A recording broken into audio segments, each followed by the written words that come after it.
Hello, welcome back to the channel and welcome to this week's vlog. I have to say, it's chilly. Now it's not just cold.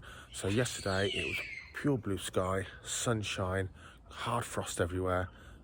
It was cold, the frost stayed there all day, but it didn't feel as cold as it does today. Look at this. So today it's 3 degrees. Have a look around here. Look at that, just over there. Thick, almost freezing fog.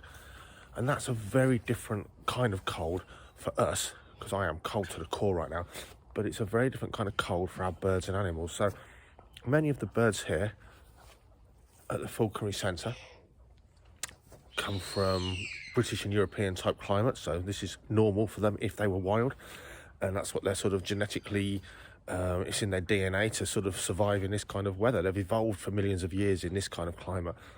And then we've got birds such as the Harris's hawks from a desert environment, and deserts freeze, deserts get snow sometimes, deserts can be incredibly cold, but the difference is most of the time in a desert it's a very, very dry cold, and that doesn't have the effect or the sort of same effect on birds' health from deserts as this damp, horrible British weather. So some of our birds, such as you can't see her, I'm not going to go in, but have a look, such as our hooded vulture, you might just see her through there, Bentley. You know, she's from Africa, and our vultures can tolerate incredible cold at night, but again, they usually tolerate a very dry cold. Think of the Spanish mountains, think of Africa, you know, at nighttime temperatures can plummet, but it's dry. So you'll notice in there, let's have a look, just there. You've got a red glow, that's a heat lamp. So just a handful of our birds have heat lamps in their enclosures. But much more importantly than that, and they'll go on if it's going to be a ground frost, maybe we'll switch those on overnight, and it's going to stay on all day today because it's freezing. More importantly than the heat lamps by far is for those birds is actually a solid roof on their enclosures, because that way they're not going to be wet maybe from a afternoon or an evening shower the night before, and then as temperatures plummet, that wet turns to frost and ice on their feet. Vultures can get frostbite and lose their toes, and also birds of prey can get frostbite in their wingtips and lose the end of their wing, essentially, just like we'd use our fingertips. So certainly for some of our birds, you'll see as you go around the centre, things change as you go along. So we've got some birds over there, owls and a vulture, South American vulture, African owls.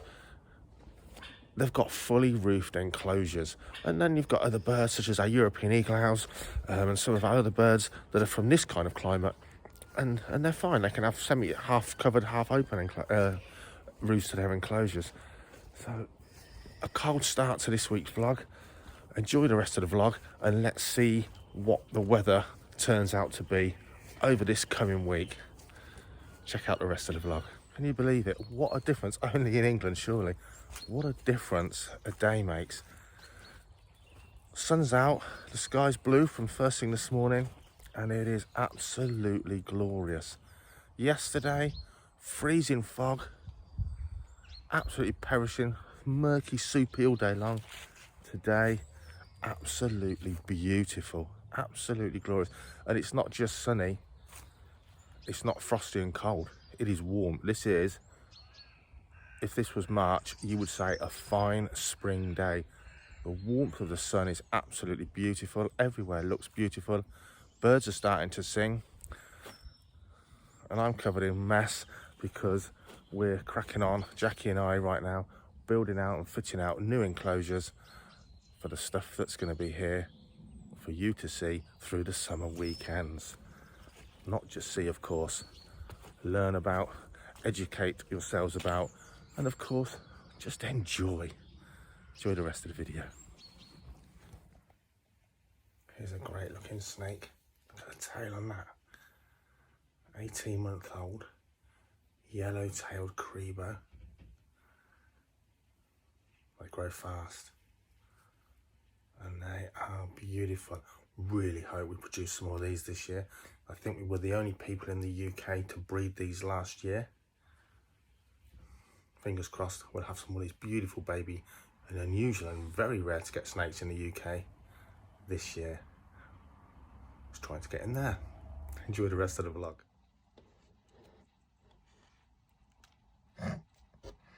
determination.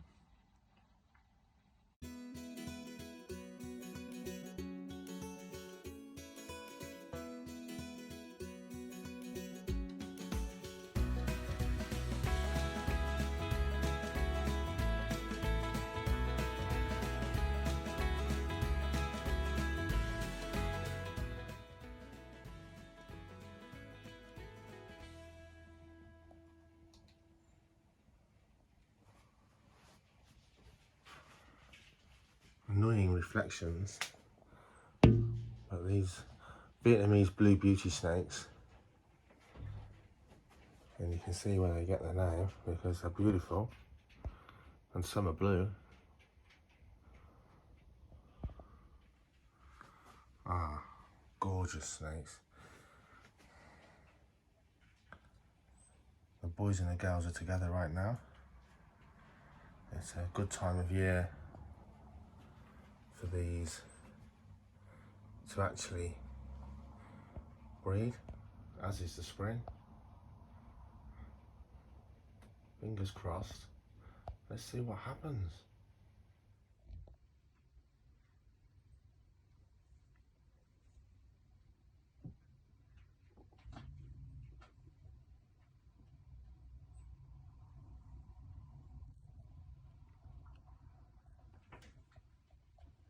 These are my main pair of false water cobras.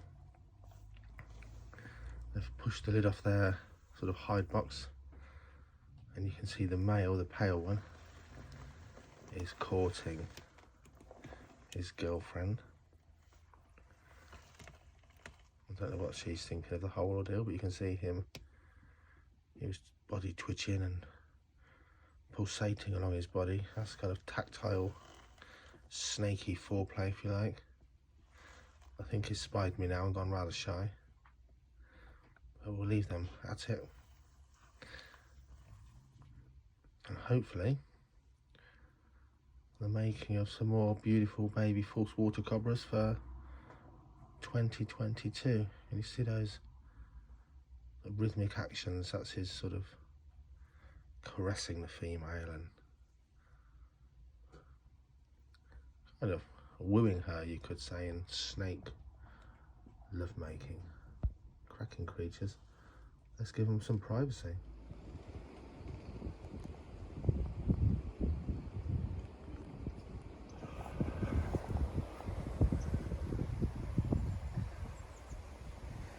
Helping Bob today, Bob the tree surgeon. Beautiful setting. Look at this. Glorious. There he is. Hopping along on his bionic knee. We're reducing this tree down today. It's got rather large from where it is.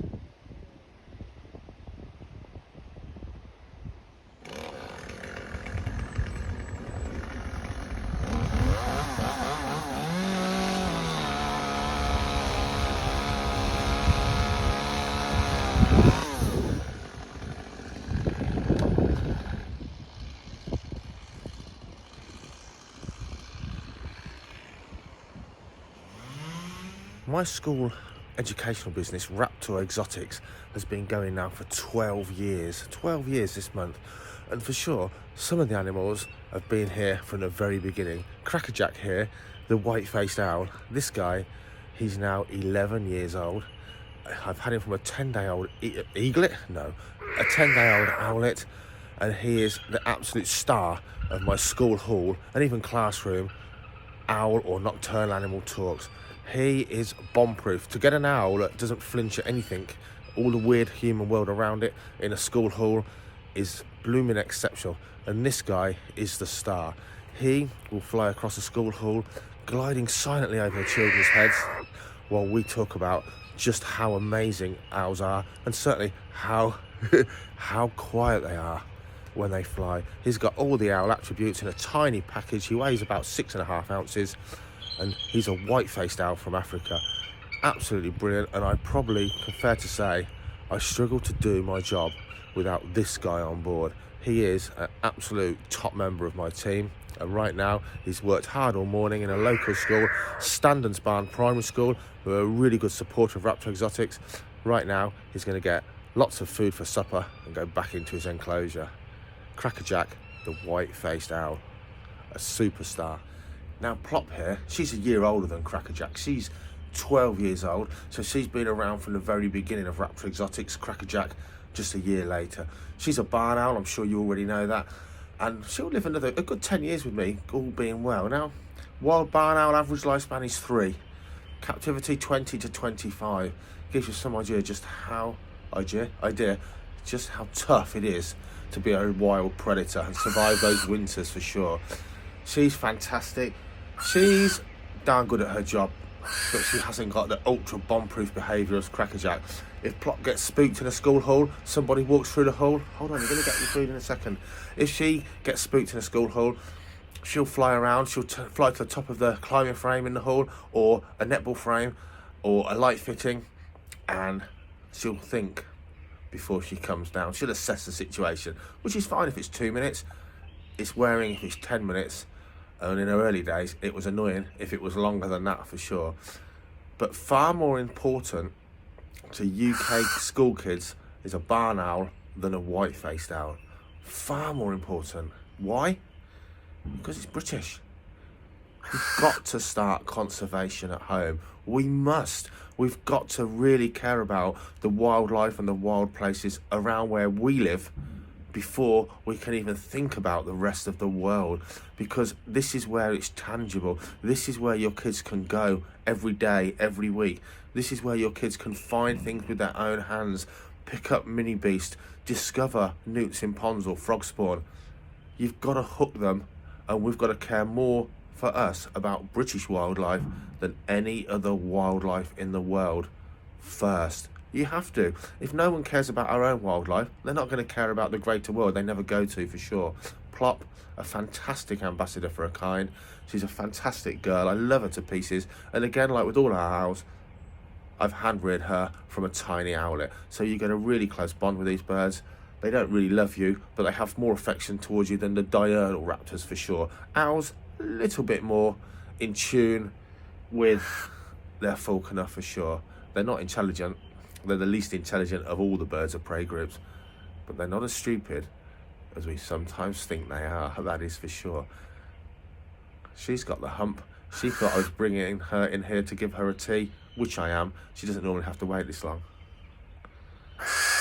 Look at that. Heart-shaped face. Always has a mucky face, no matter what or how I feed her. But she sure is a beautiful species of animal. My owl talks wouldn't be complete without my tame rats here. Don't fool you guys. The brown one's Neil. He's got one eye. He lost his eye in the nest when he was a pinky rat. And this old boy here, this is Neon. They're both boys. I love rats. Rats are clean. They're affectionate. They're super intelligent. They put the owls to shame on the intelligence stakes. They make just the best pets ever. It's true. I don't mean the rats you get out of a skip, but rats like these, captive bred rats, they are super pets. Clever, intelligent, sociable. They love you. They love your affections. They can do all sorts of crazy things. You can train them to do all sorts. But for me, their job is to talk about owl prey, the adaptations owls have to get over, the adaptations small furry animals have to avoid predation, the arms race of nature. Anyway, these need to go back in their little enclosure. They're getting fat. They've not done enough work over Christmas. A fat rat. There was a cat in here and I dropped this guy. It'd be a fat rat that landed on the mat and got eaten by a cat. But it's not going to happen. I'm building them a big enclosure in the next 2 weeks. Probably 10 feet by 6 feet by 4 feet, something like that. A real ratty court where my rats can really live out a good life, lose a bit of weight when they're not going to work. I think I need one for myself. My team certainly wouldn't be complete without Nigel, the Harris's hog.